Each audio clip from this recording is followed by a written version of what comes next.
ایک روایت میں آتا ہے، ابو داؤد حدیث نمبر 1109 میں آتا ہے، حضرت سیدنا بریدہ رضی اللہ تعالیٰ عنہ فرماتے ہیں کہ حضور پاک صلی اللہ علیہ وآلہ وسلم ہمیں خطبہ ارشاد فرما رہے تھے کہ آقا پاک علیہ الصلوۃ والسلام نے دیکھا کہ امام حسن اور امام حسین رضی اللہ تعالیٰ عنہما جنہوں نے سرخ قمیضیں پہنی ہوئی ہیں وہ چلتے ہیں گرتے ہیں، چلتے ہیں گرتے ہیں۔ جب آقا پاک علیہ الصلوۃ والسلام نے دیکھا کہ امام حسین رضی اللہ عنہ چل رہے ہیں گر رہے ہیں، حسین پاک چل رہے ہیں گر رہے ہیں، تو آقا پاک علیہ الصلوۃ والسلام منبر شریف سے نیچے اترے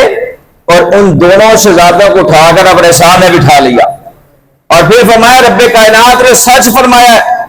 کہ تمہاری مال اور اولاد یہ تمہارے لیے آزمائش ہے۔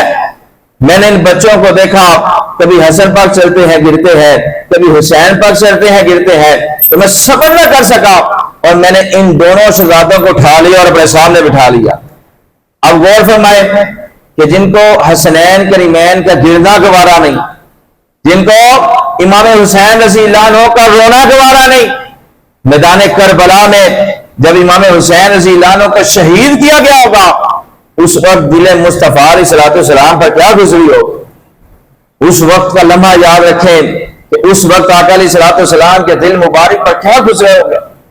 علی پاک رضی اللہ عنہ کے دل مبارک پر کیا گزرا ہوگا، سیدۃ النساء بی بی فاطمہ الزہرا رضی اللہ عنہ کے دل مبارک پر کیا گزرا ہوگا۔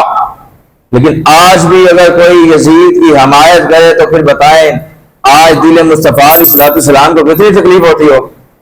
کہ کلمہ یہ میرا پڑھتے ہیں،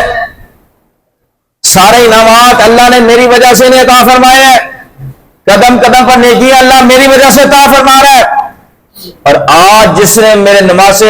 امام حسین پاک رضی اللہ عنہ کو شہید کیا آج یہ میرا امتی اسی کے ساتھ کھڑا ہے۔ کیا علیہ الصلوۃ والسلام کو تکلیف نہیں ہوتی ہوگی، پریشان نہیں ہوتے ہوں گے؟